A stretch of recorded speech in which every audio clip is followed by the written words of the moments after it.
Hey guys, so today I'm going to be explaining what fashion buying is and what I exactly do as a fashion buyer. Now, a lot of people don't really know what fashion buying is whenever I mention that this is my job, or people might have heard of this in Friends because Rachel Green was a buyer at Bloomingdale's at some point. How do you think the suit would look on an assistant buyer at Bloomingdale's? When talking about working in fashion, people usually think of PR or design and production or maybe even sales and marketing. But buying is also an important part of the entire supply chain as well. Also, this will be a two-part series. In the next video, I'll go more in depth on how you can actually land those internships and fashion buying jobs. So please subscribe to stay updated. What exactly is fashion buying? So in general, a buyer's job is to essentially go shopping. You are using your company's budget to determine what products to buy to sell to your customers. So buyers are sort of like the middleman between the designers, products, and the actual customers themselves. Buying actually exists across multiple different industries, and it's sometimes called merchandising or procurement. Like you can be a buyer at Amazon or a grocery store or a furniture store, literally you name it. So specifically for fashion buying, we're in charge of which specific brands, which specific styles will go into each store location. So whenever you walk into a store or shop online, behind every single product that you see, behind every sneaker, purse, dress, there's a buyer behind that decided to stock up on that product and sell it in their store. So you can either be a buyer for a multi-brand retailer or one specific brand. So I personally work in a multi-brand retailer, which means we sell a bunch of different designers, and basically we shop or buy from each individual designer to put the product into our stores.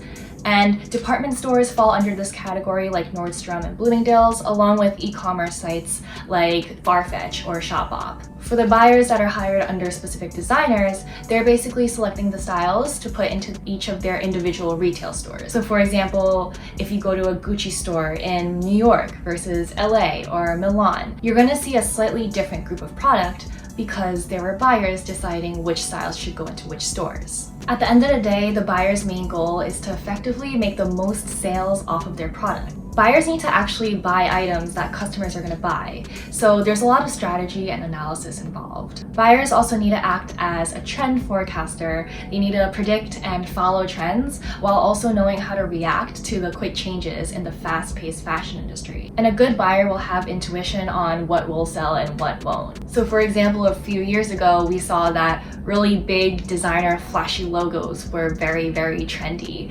So buyers had to go out to the market and make sure that they stock up their stores with all of these logo items. And this is where it's really important to know the general public customer's taste. And you might need to set aside your own personal taste because you need to know at the end of the day, like what's gonna sell. Even though you have your own individual unique style, that doesn't mean it's gonna generate the most sales. So you have to be smart about what you exactly buy. What does a fashion buyer's day look like?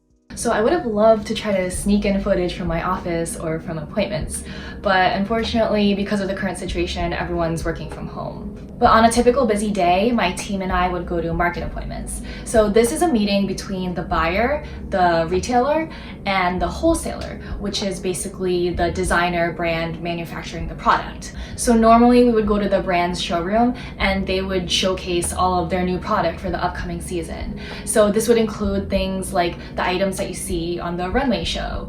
Everything would be laid out, hanging, or sometimes they have models to try on the clothes.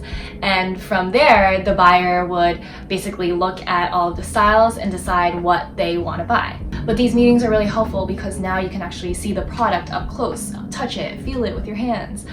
You can see the fit on the model. You know, there's just so many different elements to a product that you can't really tell from a photo. Although right now, because of COVID, everything is kind of done digitally. But yeah, the buyer would go through, select the styles so that the designer brand knows which pieces to manufacture for them. Now this appointment is held with every single brand that we work with, and it's held like months in advance. So we kind of follow the fashion calendar where you see runway shows in the spring for the fall, and vice versa in the fall for the spring. So we're buying like months in advance, like for some brands, like almost a year. So after the appointment, there are still some details that we need to finalize, like location, size, and quantity. So we would normally go back to the office, look at our order, see the styles that we picked from that appointment, and then decide first which styles go into which location. So we kind of personalize every single store location along with our online shop, because naturally people are going to have different buying behavior based on where they live. Now, this isn't just by style and aesthetic, but also if you think about weather. Like if it's in the middle of winter, New Yorkers are definitely gonna want those black heavy outerwear versus LA, where they're still fine with lighter layers. So we have to take geography into consideration and basically cater to these different tastes and needs. Once we finalize the actual styles, from there we look at quantity, seeing how many of each style we need, and obviously we just think about, oh, what's going to be our best seller? Probably more likely the basic items like, oh, a leather jacket or these basic pair of jeans. You think about what do people frequently buy, and then you add higher quantities of those. And also you have to decide the quantity by size if applicable, seeing how many of each size that you need. Now, all of these designers are made on a budget. You can't just go buying every single item that a designer is offering. We normally have like a rough maximum amount that we can spend under each designer, so we just try to stay within that budget. Also, you just have to take into consideration that physical stores have a limited amount of space. You know, there's only so many racks and tables that you have. With online, it's a bit different. It's based on, you know, how big your warehouse is. But in this day and age, everyone, you know, normally has a budget, and you just try to stay under that. Then once we figured out all the details, then the order is complete, and we would send this to the designer brand. And then once you're done, you basically have your hands off of it for months until you actually get the shipment of product. Buyers also have other responsibilities like taking care of the pricing, the sales and promotions that are happening, certain aspects of marketing. You also have to kind of forecast your sales, determine if there will be any impact on your finances in some way, and also you'll have to figure out ways to get rid of your old inventory. These responsibilities may differ based on what company you're in, but at the core of a buying position throughout all retailers is determining what combination of products you want to sell in your store.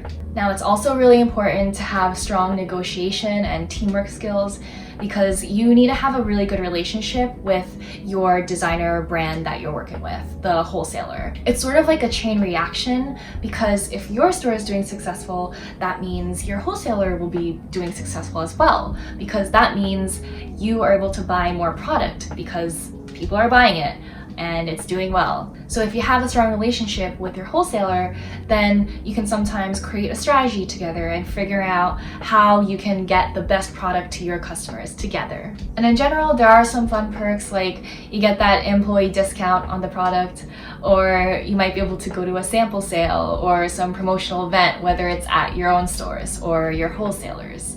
Some buyers also get to travel internationally because they get to go to showrooms and shows abroad. So I hope you're able to learn more about this, in my opinion, really interesting career path in the fashion industry. Growing up, I loved fashion, but I just didn't really know what to do with it. I feel like if I knew about this job, like growing up when I was younger, like I would be like, yes, that is my dream job. But I mean, it took me some time to do my own research and learn about the industry and figure out which way I should go. But I'm glad that I could share this with you guys. So part 2 will be coming out in a few days on how you can become a fashion buyer. I'll go more in depth on what experiences are useful, the application and interview process. So if you have any questions, feel free to add them in the comments.